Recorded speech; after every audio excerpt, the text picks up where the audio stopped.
Hi అండి. అందరికీ good morning అండి. ఈరోజు మనం చెప్పుకోబోయే స్టోరీ రాజైన మావటివాడు. బ్రహ్మదత్తుడు కాశీరాజ్యాన్ని పాలించే కాలంలో బోధిసత్వుడు వారణాసి నగర సమీపంలో సాధువుగా జీవిస్తూ ఉండేవాడు. ఆయన ఒకనాడు భిక్ష కోసం నగరానికి వచ్చి ఒక మావటివాడి ఇంటికి వెళ్ళాడు.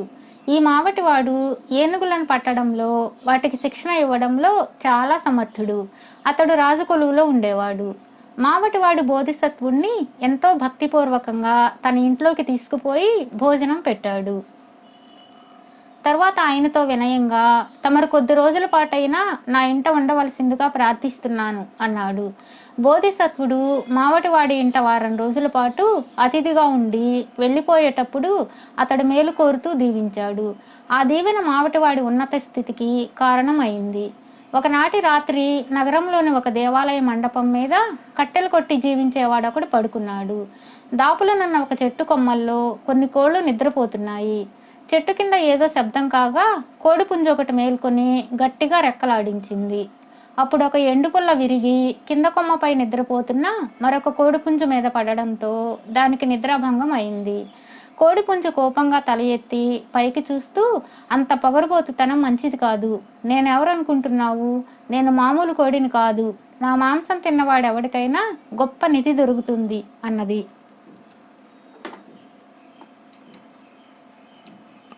ఆ మాటలకు పైకొమ్మ మీద ఉన్న కోడిపుంజు కెకకెకమంటూ నవ్వి, నా గొప్పతనం నీకేం తెలుసు?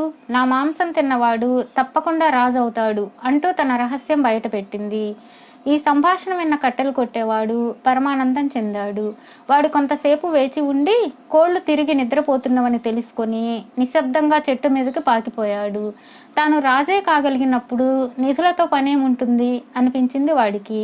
ఆ కారణం వల్ల వాడు కింద కొమ్మ మీద ఉన్న కోడిపుంజును వదిలిపెట్టి పై కొమ్మ మీద ఉన్న కోడిపుంజును పట్టుకొని చెట్టు దిగి ఇంటికి బయలుదేరాడు. వాడు ఇల్లు చేరుతూనే భార్యను పిలిచి, ఈ సంగతి తెలుసా? నువ్వు రాణివి కాబోతున్నావు అన్నాడు.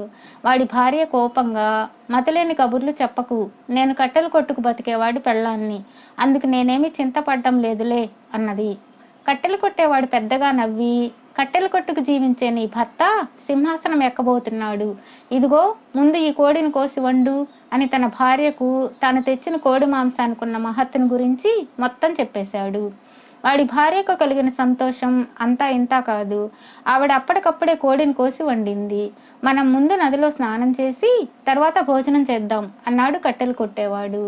ఇద్దరు కొంత అన్నంతో పాటు కోడి మాంసాన్ని ఒక చిన్న కుండలో పెట్టి దానికి మూత బిగించి తీసుకుని నది దగ్గరకు వెళ్ళారు. వాళ్ళు కుండను నదిగట్టు మీద పెట్టి స్నానం చేసేందుకు నదిలోకి దిగారు. చూస్తుండగానే నది పొంగింది. ఆ ప్రవాహ వేగంలో గట్టు మీద పెట్టిన కుండ కాస్త కొట్టుకుపోయింది. కట్టెలు కొట్టేవాడు తలబాదుకుంటూ, నేను రాజు, నువ్వు రాణి అయ్యే అదృష్టం లేదు, ఏం చేస్తాం అన్నాడు. ఇద్దరూ దుఃఖిస్తూ ఇంటి దారి పట్టారు. ఆ సమయంలో నదికి చాలా దిగువన బోధిసత్వుడికి ఆతిథ్యం ఇచ్చిన మావటివాడు ఒక ఏనుగును నదిలో కడుగుతున్నాడు. వాడికి నీటి వాలను పడి కొట్టుకు వస్తున్న కుండ కంటబడింది. వాడు దాన్ని పట్టుకొని మూత విప్పి చూడగా అప్పుడే వండిన మాంసం, అన్నం కనిపించాయి. వాడు ఆశ్చర్యపోయాడు. బాగా ఆకలిగొని ఉండడంతో మావటివాడు అప్పటికప్పుడే దొరికిన ఆహారాన్ని మొత్తం తినేశాడు. ఇది జరిగిన 3వ రోజున వారణాసిపైకి శత్రు సైన్యం దండెత్తి వచ్చింది. రాజు తాను మావటివాడిగా వేషం వేసుకుని మావటివాడికి రాజోచితమైన దుస్తులు, ఇతర అలంకరణలు చేశాడు. మావటివాడి వేషంలో తనకు శత్రువుల భయం నుంచి ప్రమాదం జరగదని ఆయన భావించాడు. దండెత్తి వచ్చిన శత్రువులు రాజును ప్రాణాలతో పట్టుకోవాలని పథకం వేశారు.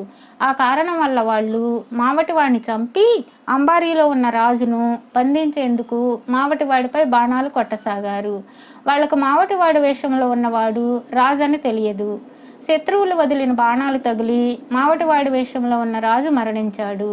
మావటివాడికి శత్రువుల ఎత్తుగడ అర్థమైంది. వాడు యుద్ధరంగం నుంచి పారిపోక పగ తీర్చుకోవాలన్న పట్టుదలతో శత్రువులను ఎదిరించి భయంకరంగా పోరాడసాగాడు. ఇది వారణాసి సైనికులకు ఎక్కడ లేని ధైర్యాన్ని కలిగించింది. వాళ్ళు ఆకలిగొన్న సింహాల్లా శత్రు సైనికుల మీదకి ఉరికారు. కొద్దిసేపట్లో చచ్చిన వాళ్ళు చావగా మిగిలిన శత్రు సైనికులు యుద్ధ రంగం నుంచి పారిపోయారు. వాళ్ళు రాజు మావటివాడి ఈటపోటుకు అక్కడికక్కడే మరణించాడు. యుద్ధం ముగిసింది. శత్రువులపై తమ విజయానికి కారణం తమ రాజు కాదని, ఆయన మావటివాడని మంత్రులు, ఇతర రాజోద్యోగులు తెలుసుకున్నారు.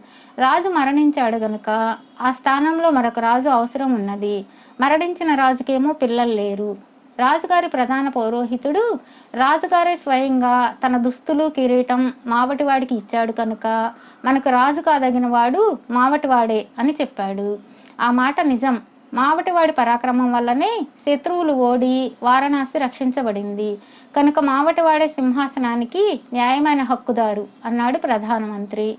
సేనా నాయకులు, ఇతర ప్రధాన ఉద్యోగులు, పౌరోహితుడు ప్రధానమంత్రి చెప్పిన దానికి తమ ఆమోదం తెలిపారు. ఈ విధంగా మావటివాడు రాజు అయ్యాడు. అతడు కోరిన మీదట బోధిసత్వుడు ప్రధాన సలహాదారుగా ఉండేందుకు అంగీకరించాడు.